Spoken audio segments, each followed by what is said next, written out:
Bonjour à toutes et à tous et bienvenue sur cette table ronde de 45 minutes dédiée à la tech au service d'un projet entrepreneurial à impact. Nous sommes dans le cadre de Vivatech 2021 et plus particulièrement du Mega Woman and Girl in Tech, dont je vous invite d'ailleurs à consulter le site web wogi.tech, W-O-G-I, pour retrouver l'ensemble de la programmation des ateliers, des conférences, Pitch Your Job Workshop et évidemment table ronde comme celle d'aujourd'hui où j'ai le plaisir d'accueillir à mes côtés Chloé, Hortense et Valérie. Bonjour mesdames. Bonjour. Bonjour Pierre. Bonjour. Je suis Bonjour ravi Hortense et Chloé. évidemment de vous accueillir ce matin pour échanger autour de cette problématique si cruciale sur l'entrepreneuriat à impact. Je vous propose dans un premier temps évidemment, c'est de vous présenter. Hortense, je vous laisse la main. Bonjour à toutes et à tous, ravie d'être là. Merci à Valérie et à toutes les équipes de BNP pour leur invitation. Donc moi, je suis Hortense, je suis la cofondatrice avec Chloé, qui prendra la parole après moi, de Fleurs d'ici et de We Trade Local. Fleurs d'ici, c'est la première marque de fleurs locales et de saison dans un marché où 9 fleurs sur 10 sont importées de pays en voie de développement comme le Kenya ou la Colombie. On a fait le choix chez Fleur d'ici de relocaliser la filière française en faisant travailler des petits producteurs locaux avec des artisans locaux, c'est-à-dire des fleuristes de centre-ville et des livreurs rémunérés dignement et qui travaillent évidemment en décarboné pour livrer des fleurs locales et de saison. Cette entreprise, elle a pris naissance en 2017. Moi, j'ai un parcours auparavant plus éclectique, puisque j'ai notamment été grand reporter pour la BBC et j'ai fait du conseil en communication digitale dans un grand cabinet de conseil auparavant. Voilà. Merci beaucoup Hortense. Je vais évidemment passer la main à Chloé dans la foulée. Oui, alors bonjour à tous. Moi, je suis Chloé Rossignol, j'ai 35 ans. Alors, j'ai une formation plus business complétée par un passage aux mines de Paris. Et ensuite, j'ai travaillé dans l'industrie, la grande distribution. Et j'ai rejoint Hortense, avec qui donc j'ai cofondé We Trade Local et la marque Fleurs d'ici. Petite anecdote, j'avais entendu parler d'Hortense dans la presse et je m'étais dit que son projet était génial et que d'ailleurs j'avais eu la même idée et je me suis dit qu'elle avait certainement besoin d'un coup de main. Donc plutôt que de lancer quelque chose de concurrent, je lui ai proposé mon aide et je trouve qu'aujourd'hui on est un binôme très complémentaire et je pense que ça fait partie de nos forces. Merci Chloé, on sent déjà l'état d'esprit collectif, ça fait évidemment plaisir. Je me tourne du côté de Valérie. Bonjour Valérie. Bonjour, bonjour à toutes et à tous. Écoutez, donc Valérie Tamani-Ferrier, je suis ingénieure de formation. Après un petit démarrage de ma carrière professionnelle chez UBM, j'ai rejoint BNP Paribas où j'ai exercé un nombre assez important de métiers. Je ne dirai pas mon âge. Et pour maintenant, après un parcours sur le marketing, l'ingénierie de marché, la gestion patrimoniale, m'occuper donc en responsabilité du développement de l'activité de la région Grand Ouest. Alors, c'est les Bretagnes, les Pays de Loire, la Basse-Normandie et une partie de la région Centre. En fait, c'est tout un ensemble de conseillers, de chargés d'affaires, d'experts qui sont là pour conseiller nos clients, particuliers, professionnels, entrepreneurs, grandes entreprises dans leurs projets et puis tout en veillant, et ça c'est vraiment important, à avoir un impact positif dans la pratique de notre métier. Et ceci est vraiment très palpitant. J'aurai sûrement l'occasion de vous en parler un petit peu plus. Merci Valérie, le cadre est posé. Je vous propose évidemment d'interagir avec nous quand vous le souhaitez par l'intermédiaire du chat. Mesdames répondront à vos questions au fur et à mesure. Sachez que nous avons prévu évidemment quelques minutes à la fin de cette table ronde pour prolonger le débat. Je vous propose de commencer tout de suite. Chloé, moi j'ai une première question pour vous. Quand vous avez finalement décidé de lancer Fleur d'ici, de rejoindre la fameuse aventure, vous disiez, d'Hortense, comment avez-vous abordé tout simplement le sujet de la tech? Alors, ce qui est important de bien avoir en tête, c'est que c'est ce qu'on fait aujourd'hui. Donc, ce qu'on fait, c'est qu'on met en lien des producteurs, des artisans transformateurs, en l'occurrence pour Fleurs d'ici, des fleuristes, des acteurs de la logistique décarbonée, et tout ça au service d'un client qui est ce qu'on appelle multilocal, c'est-à-dire que ça peut être par exemple un grand groupe qui nous demande de fleurir l'ensemble de ses sièges sur tout le territoire. L'enjeu pour nous, c'est le passage à l'échelle. Ça, c'est clé, parce que c'est ce qui permet de reconstruire des filières en circuit court avec un modèle économique viable pour tous les acteurs de la chaîne de valeur. Et la tech, elle permet de gérer des flux qui sont compliqués, qui sont multiples, qui sont synchronisés, sans stock. Et ça, c'était pas possible encore il y a peut-être 5 ans. Mais aujourd'hui, avec la tech, on est capable de traiter avec la même efficacité qu'un modèle industriel des flux éclatés sur tout un territoire. Et ça, en fait, ça permet le passage à l'échelle et ça permet la scalabilité. Donc, en fait, ce qu'on s'est dit, c'est que sans tech, il n'y a pas de scalabilité. Et c'est ça, en fait, qu'on fait chez WeTrade Local. Et c'est notre vision de la tech. C'est-à-dire que la tech, pour nous, c'est la condition du passage à l'échelle. Et c'est un outil qui est indispensable pour servir notre mission, puisqu'on est une entreprise à mission. Et on a une vision qui est assez pragmatique, hyper simple et il n'y a pas de pensée magique chez nous autour de la tech. On a construit quelque chose de très évolutif, de très souple, volontairement, qui, du coup, est gage de scalabilité pour la suite et, du coup, la condition de notre impact à grande échelle. Et voilà, c'est une vision très pragmatique de la tech, avec un vrai sens du service. Et je pense que le sens du service, c'est justement une des qualités qui est la plus répandue au sein de notre équipe tech aujourd'hui. Merci Chloé, c'est très clair. On est évidemment dans le cadre du méga Women and Girls in Tech, dit évidemment le sujet des femmes, c'est quand même le sujet qui prime ce matin. Hortense, quand on regarde vos équipes, est-ce que vous arrivez finalement à recruter facilement des femmes sur les sujets d'IT, plus particulièrement la tech en général? Alors, chez Fleur d'ici, comme ça vous a pas échappé, il y a Fleur dans le nom. Donc, c'est vrai que nous, on a plutôt, en fait, souffert au départ d'une discrimination inversement proportionnelle à celle qu'on constate habituellement. C'est-à-dire qu'on est parti d'équipes qui étaient à 80% féminines parce que c'est le produit, en fait, attire énormément les filles. Et puis, progressivement, on a été rejoint aussi quand même par des garçons. Donc, c'est vrai que nous, au départ, l'effort, il était plutôt à l'inverse. Et pour parler plus précisément de la tech, le fait que justement, en fait, comme l'a dit Chloé, nous, on a un partenariat avec l'École des Mines, qui est un partenaire pour nous très précieux. Et on travaille avec le labo de robotique. Et ce qui est assez drôle, c'est qu'on travaille avec des très grandes entreprises françaises, type Safran, voilà, qui font plutôt de la recherche sur de la défense ou des choses qui ne sont pas perçues comme ça au départ comme très girly. Et du coup, c'est vrai que nous, on se distingue pas mal parce qu'on est dans un environnement assez deep tech finalement. Mais notre produit, en fait, il est assez accessible. Et du coup, c'est vrai que ça nous permet d'attirer des profils, je pense, féminins plus facilement que d'autres entreprises de la tech qui peut-être aussi parlent pas exactement comme nous quand il s'agit de parler de tech. À nouveau, comme l'a dit Chloé, nous, c'est vrai qu'on parle avant tout service avant de parler langage, par exemple. Et je pense que c'est quelque chose qui nous distingue de pas mal d'entreprises du secteur qui beaucoup mettent en avant justement les langages, les technos, etc., sans toujours parler de la finalité finalement de ce à quoi ça sert.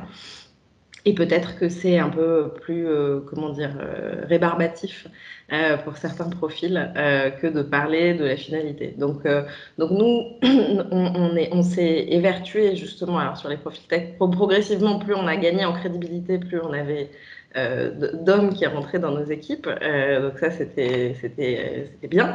Et en même temps, justement, nous, il faut aussi qu'on continue à veiller à cet équilibre qui est très important chez nous. Et aujourd'hui, on est à parfaite parité dans l'équipe tech.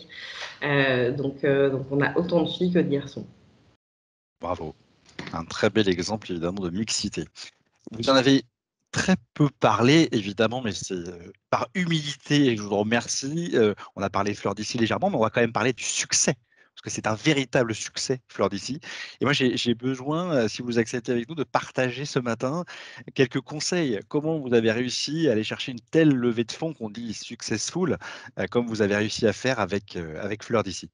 Mesdames, comme vous le souhaitez, Chloé, Hortense, là, je vous laisse évidemment libre pour la réponse.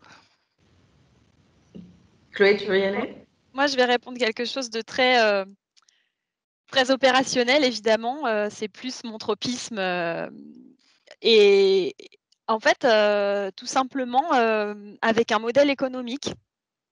Voilà, on a construit quelque chose qui permet de reconstruire une filière et de rétribuer chaque acteur sur la chaîne de valeur, tout ça en générant du profit.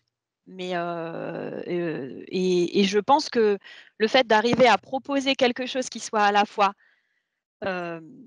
vecteur d'impact positif et de performance économique, et forcément, c'est un argument qui permet quand même d'aller chercher des financeurs de façon très, très pragmatique, encore une fois. Je laisse Hortense compléter. Oui, et c'est vrai que, comme dit Chloé, le fait d'avoir un modèle économique, ça nous a permis aussi de ne pas être trop, parce qu'on fait beaucoup, et puis Vivatech, c'est le moment où tout le monde parle de la taille de sa levée. C'est un peu, voilà, c'est assez classique. Nous, on est assez, bah, donc on a fait une levée assez, enfin, on est en train de finir une levée assez importante, mais néanmoins, on était très fiers. D'avoir un modèle économique qui justement nous permettait d'avoir recours à des outils de financement beaucoup plus classiques comme la dette bancaire, dont on ne parle pas beaucoup dans le monde des startups parce que c'est pas toujours facile pour les startups, en tout cas au départ, justement, d'avoir un modèle économique. Nous, on l'avait et c'est vrai que ça nous a aussi donné une grande liberté dans la mesure où en plus on était soutenu par des partenaires solides, dont BNP Paribas évidemment, qui nous ont fait confiance dès le départ. Donc, et c'est vrai que tout ce qui, enfin, moi, premier point, c'est premier conseil, c'est tout ce que vous pouvez prendre en non dilutif, prenez-le. Hein. C'est financement non dilutif, on n'en parle pas beaucoup, mais c'est vraiment très très très utile. Donc ça, c'est le premier point. Pardon. Et ensuite, sur la partie comment est-ce qu'on fait, bah, je pense que c'était surtout ce qui est important, c'est de se marier avec les bonnes personnes. Donc d'être très attentif quand on choisit des partenaires financiers à être bien aligné avec eux sur les valeurs, sur comment est-ce qu'on voit l'évolution de l'entreprise, notamment est-ce que à quel horizon on voit la revente, la sortie, etc. Je pense que c'est des choses qui sont très importantes et qui sont souvent traitées un peu rapidement.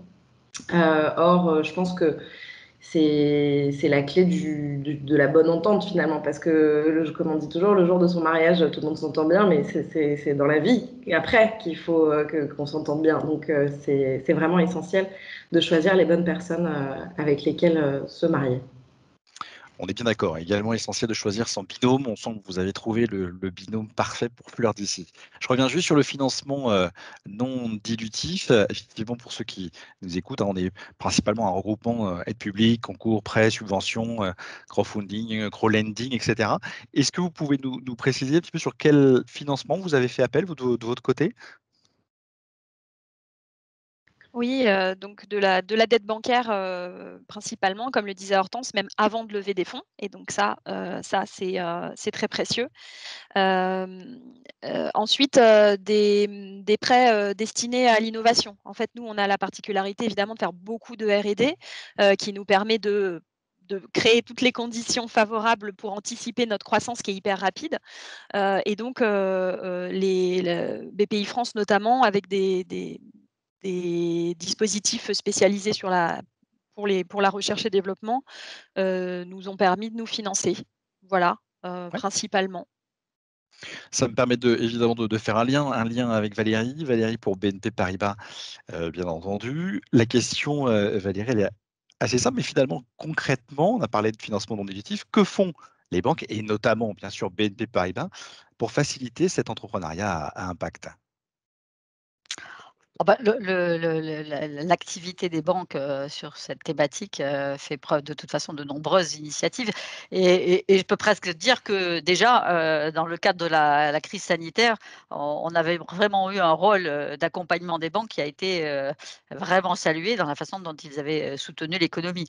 Bon, alors maintenant je vais peut-être un petit peu plus parler de ce que fait BNP Paribas et je crois que la première chose c'est vraiment de rappeler la raison d'être qui a été donc communiquée en 2020 de BNP Paribas, qui est en fait la mission de BNP Paribas, c'est vraiment de contribuer à une économie responsable, durable, et en finançant et en conseillant ses clients de manière éthique. C'est vraiment très important de le rappeler parce que ça rapporte aussi à une activité au quotidien et puis ça permet aussi de faire les liens à des entrepreneurs dont les valeurs, et je crois que Chloé et Hortense l'ont bien souligné, sont régulièrement partagées.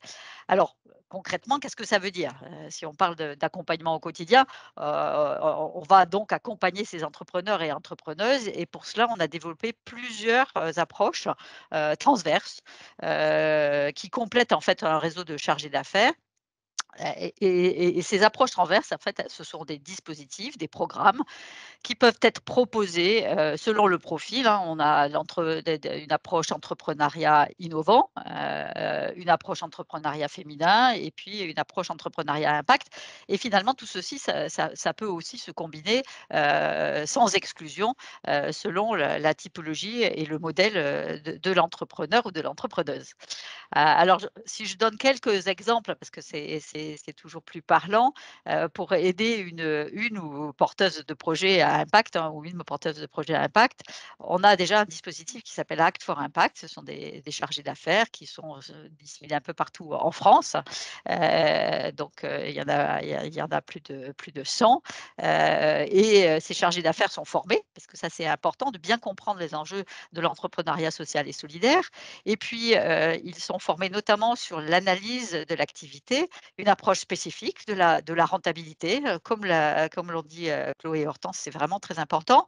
Il y a aussi le sujet de bien connaître les acteurs des écosystèmes locaux, de nouer des partenariats et bien sûr on ouvre ce réseau de partenaires. Bon, je ne vais pas tous les citer, mais la Ruche, France Active, le réseau Entreprendre et puis aussi des incubateurs spécialisés sur ces sujets-là, comme Senscube ou Life en Île-de-France. Et avec eux, nous partageons évidemment ce réseau pour aider l'entrepreneur ou l'entrepreneuse à se faire connaître et à lui donner aussi plus de visibilité. Donc ça, c'est côté entrepreneuriat social et solidaire. De la même façon, un petit peu dans le même esprit, puis c'est un programme qui existe depuis plus longtemps, c'est le programme Why, We Are Innovation, qui est vraiment un engagement très fort auprès des startups. On a plus de 100 collaborateurs là aussi qui donc développent des expertises. On l'a vu dans les témoignages d'Hortense et de Chloé, le besoin d'une entreprise innovante, ça va être bien sûr des sujets de scale-up, des sujets de levée de fonds, des sujets donc d'accompagnement en fonds propres, d'internationalisation, hein, parce que le sujet très vite peut se poser. Puis aussi, comment je développe mon business, comment je vais chercher de nouvelles affaires. Pour ça, on a 60 pôles d'expertise partout en France et aussi à l'international. 2 lieux emblématiques, en Île-de-France, et qui permettent aussi de renforcer, des approches spécifiques, avec des moments d'échange, du coaching, de la mise en valeur, là c'est très important et puis bien sûr, de la mise en relation, pour faire encore plus de business. Et vous voyez qu'au travers de ce qu'ont dit Hortense et Chloé, on est bien dans un mix de tout ça. Et puis dernier et ça c'est vraiment une conviction très forte portée, donc par les équipes BNP Paribas, c'est qu'on est vraiment convaincu que la montée en puissance de l'entrepreneuriat féminin apportera vraiment un levier de croissance économique. Du coup, on a développé là aussi, un réseau, de conseillers et de conseillers et conseillères, parce qu'il y a les 2, des chargés d'affaires. On a développé des partenariats, là aussi, Bouge ta boîte, Femmes chefs d'entreprise, les premières et bien d'autres et puis des événements pour, là aussi, répondre à vraiment à la problématique des dirigeantes qui viennent chercher à se constituer des réseaux, à partager leurs expériences et franchement, ça marche très, très bien. Et puis, je voudrais souligner, parce que là, on est vraiment dans les sujets de la tech et c'est important.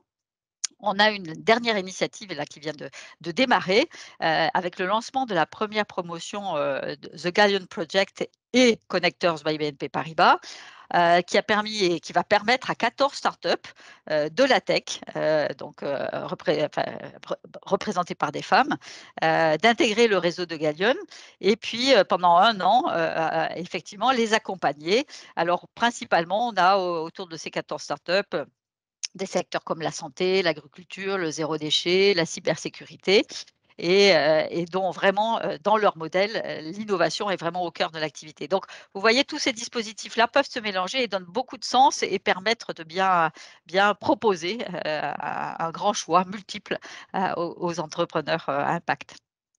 On est tout à fait d'accord, oui. C'est une réponse évidemment, on le sent bien structurée. Moi, je voulais prolonger, Valérie, avec toi sur la partie de la tech. Est-ce qu'aujourd'hui, c'est vraiment un élément ou voire l'élément, déterminant dans l'analyse, en fait, des dossiers de financement?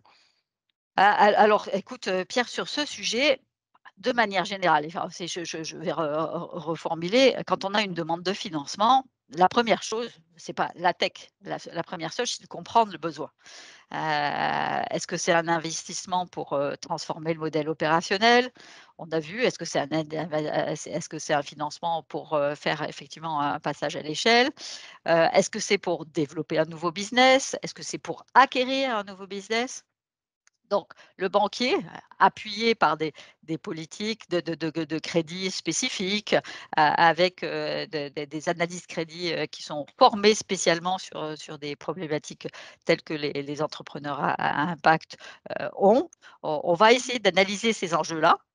On va comprendre ce que le digital et la tech apportent. Donc, c'est vraiment à l'intérieur d'une démarche de comprendre ce que le digital et la tech apportent. Souvent, ça peut être de l'optimisation, des gains d'efficacité opérationnelle. Mais ça peut être aussi, de la différenciation, de la valeur ajoutée. Bah, le témoignage, d'Hortense et Chloé, le montre bien. C'est qu'est-ce que ça apporte en plus? Il y a un peu des 2. Ça peut être aussi des sujets de sécurisation parce qu'on voit, notamment, dans le cadre de tout ce qui se passe en moment, que les sujets de cybersécurité sont aussi au cœur des problématiques d'une dirigeante, d'un dirigeant d'entreprise.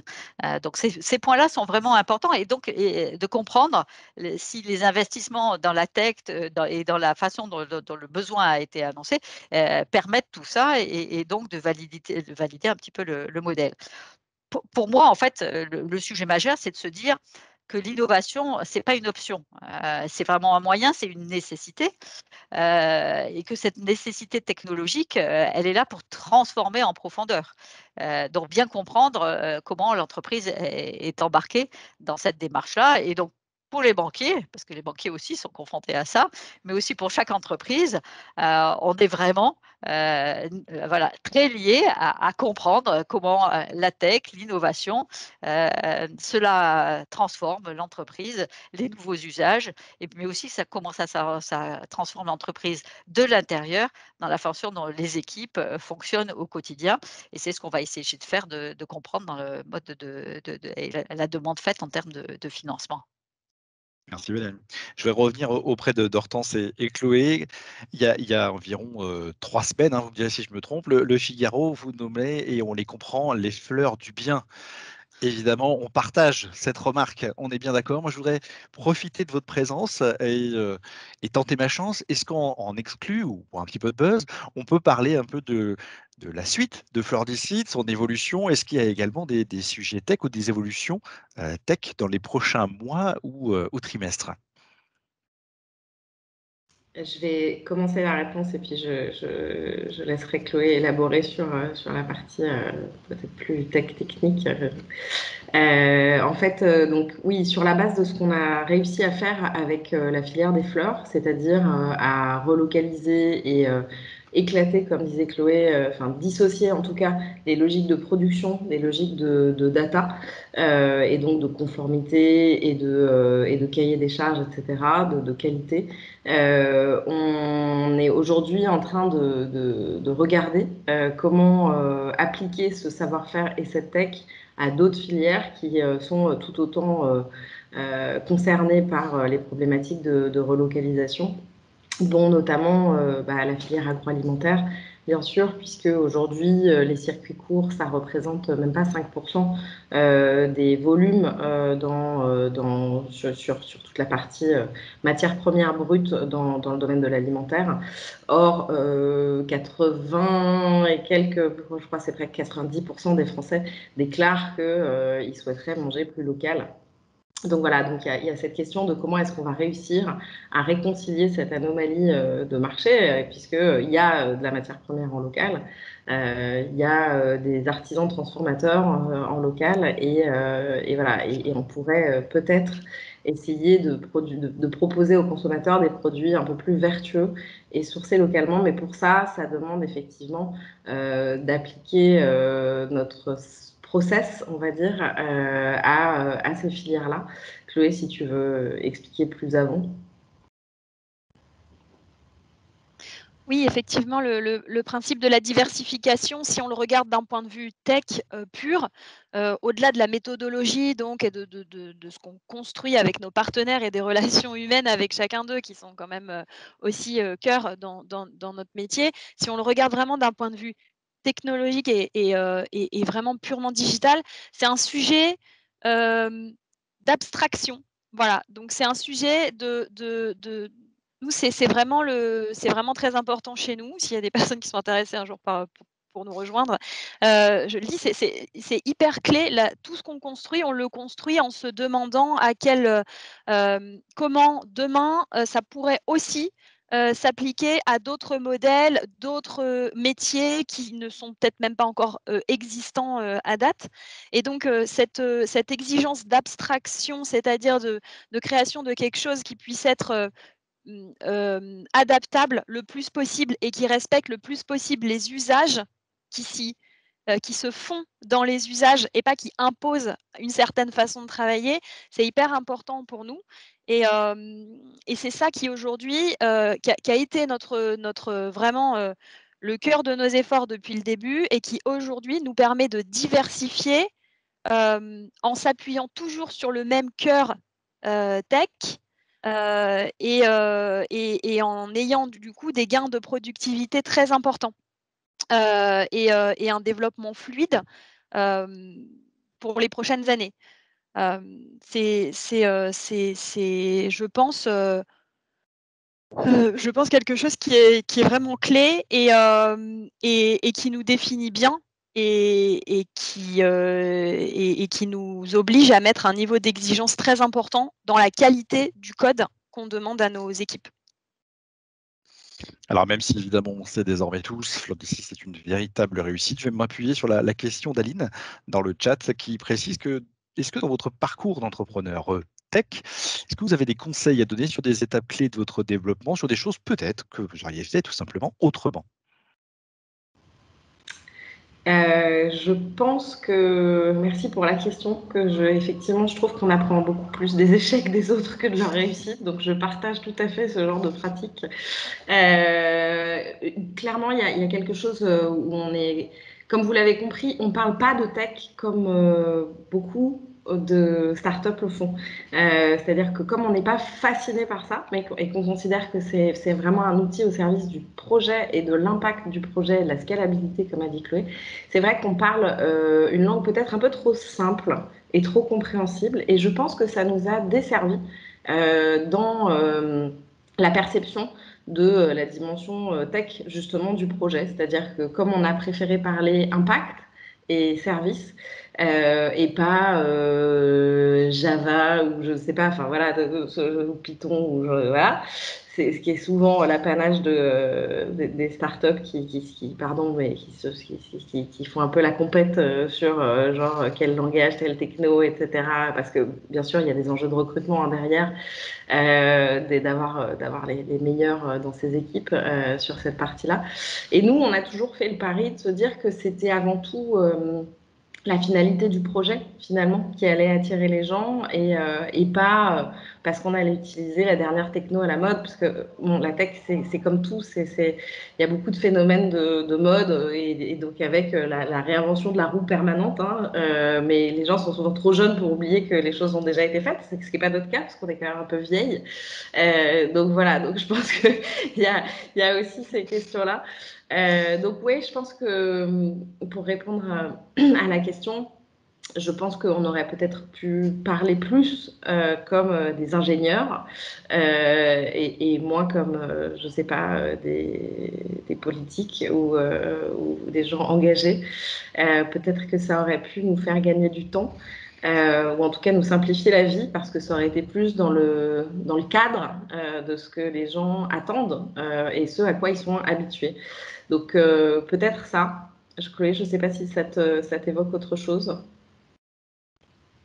Oui, ça, couplé au fait que notre première verticale a été la fleur, parce que c'est un produit qui est hyper exigeant logistiquement. Et donc, évidemment, hein, tout le monde l'imagine bien, un produit frais, très sensible, qui demande une logistique vraiment parfaite. Il n'y a pas de deuxième chance avec la fleur.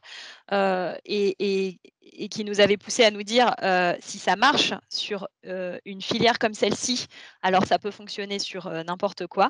Et bien ça aussi, effectivement, le fait d'être deux femmes qui innovent dans la fleur, ça a pu aussi peut-être laisser penser que c'était un petit projet très joli, mais qui peut-être n'avait pas forcément automatiquement sa place parmi les futures licornes. Voilà. Mais c'est pas du tout un regret. Simplement, c'est quelque chose dont il faut être conscient quand on se présente et qu'on présente un projet auquel on croit. Toujours se dire que peut-être la projection qu'on a n'est pas forcément ce qu'on a nous-mêmes en tête. Pour revenir sur ce que disait sur Hortense, est-ce que vous pensez que c'est finalement le fait de parler un langage naturel, on va l'appeler comme ça, finalement le plus simple, c'est ce qui a pu apporter à un moment moins de crédibilité, en fait, tout simplement au projet? Oui, je pense que c'est toujours la même chose. Monsieur Jourdain, vous faisiez de la prose sans le savoir. Il vaut quand même mieux faire des alexandrins parce que c'est plus compliqué. Donc, comme ça, on est sûr que personne comprend. Et donc, c'est rejoint ce que disait Chloé au départ sur la pensée magique. Il y a beaucoup dans cet environnement quand même de fascination, de pensée magique. Et donc, moins les gens comprennent, plus ils pensent que c'est intelligent. Ce qui est un biais cognitif bien connu. Et c'est vrai que le fait d'essayer au contraire de démocratiser la compréhension et les usages sur ces sujets, c'est pas toujours très bien perçu. Enfin voilà, je pense que ça nous fait... ce qui est simple peut vite paraître simplet et en particulier quand on est des filles et qu'on fait des fleurs. Donc oui, comme dit Chloé, c'est pas forcément un regret parce que c'était un choix. Donc mais néanmoins, comment dire, l'accueil qu'on a reçu était quand même assez plus conservateur, on va dire, qu'on ne l'avait anticipé. Donc, il faut juste le savoir. Voilà, effectivement, comme dit Chloé, c'est pas forcément un frein, mais c'est comme tout, il faut avoir conscience de l'environnement et des biais cognitifs des uns et des autres pour pouvoir avancer malgré ça. Côté banque, Valérie, évidemment, côté établissement financier, le pragmatisme, ça plaît. Le langage simple et cohérent, là-dessus, on n'est pas déçu. Non, mais j'allais intervenir, mais tu me poses la question directement, donc c'est top. Non, mais c'est vrai que quand on essaie de comprendre le modèle, la lisibilité du modèle et finalement les choses simples à expliciter sont toujours vraiment très, très appréciées. Même maintenant, on sait aussi qu'il y a des modèles plus complexes et qu'on aura bien sûr à les comprendre. Mais c'est vrai que la visibilité et donc la compréhension de l'impact direct que peut avoir l'entreprise, le projet sur bah, quel voilà, quel but il poursuit et la façon dont c'est exprimé, c'est effectivement très, très, très apprécié. Ça permet d'aller beaucoup plus vite. Bon, on est déjà quasiment à la fin de cette table ronde, mesdames, ça va très, très vite. J'ai des questions évidemment dans le fil du chat que je voudrais aborder avec vous pour revenir sur la tech, mais sur les collaboratrices et collaborateurs qui vous accompagnent, au sujet des profils finalement de tech qui travaillent chez vous. Est-ce que vous pouvez nous en donner un petit peu plus, puis peut-être nous donner finalement la structure aujourd'hui?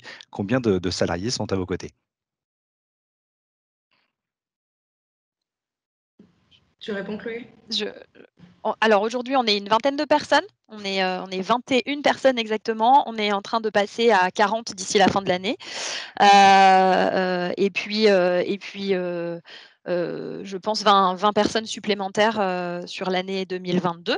Donc, comme je vous le disais, c'est une structure en croissance qui onboard tous les jours de nouveaux profils. Aujourd'hui, sur la partie tech, il y a 8 personnes. Et comme le disait Hortense, 50-50 sur les profils hommes-femmes. Et ce qui est intéressant, c'est qu'en plus, on a la chance d'accueillir des profils variés aussi sur les parcours. C'est-à-dire qu'on peut aussi bien accueillir des gens qui sortent d'école, donc vraiment en début de carrière. Et d'ailleurs, on a quand même des jeunes diplômés qui sont aujourd'hui très, très attirés et engagés et attentifs à l'impact de la structure pour laquelle ils vont travailler. Et donc ça, c'est un formidable vivier. Donc ça peut être des gens qui sortent d'école et ça peut être aussi des gens qui ont fait un choix courageux de reconversion. La tech, c'est ça qui est chouette aussi, c'est que c'est une langue en fait, quelque part, le code. Donc c'est une nouvelle langue qu'on apprend et qu'on peut apprendre un peu après, longtemps après ses études. Et je pense qu'en plus, les profils reconversion sont des personnes qui du coup mettent à contribution tout le savoir accumulé pendant leurs années précédentes d'expérience au service, encore une fois, d'un nouveau projet. Mais en fait, avec toute l'intelligence et les liens qui viennent juste de l'expérience et qui du coup se retranscrivent dans les solutions techniques qui sont proposées aux différents collaborateurs et à tous les partenaires qui utilisent la technologie. Et ça, c'est hyper riche. Merci Chloé. Donc le reskilling, c'est possible. N'hésitez pas, bien au contraire. Je voudrais profiter des dernières minutes qui nous restent, que c'est vraiment la fin, pour vous proposer de dire chacune d'avoir un dernier petit mot. Peut-être, qu'est-ce qu'on peut dire finalement aux futures entrepreneuses, parce qu'on va principalement quand même parler des femmes qui souhaiteraient se lancer dans la tech. Un tout petit mot. On commence aller par Valérie.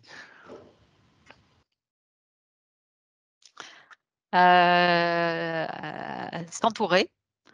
Avoir confiance dans son projet et ne pas hésiter à en parler à un grand monde parce que effectivement, on peut être plus fort au travers d'un réseau. Et donc ça, c'est vraiment un point très important. Et puis pas hésiter à challenger son projet. Merci Valérie. Hortense.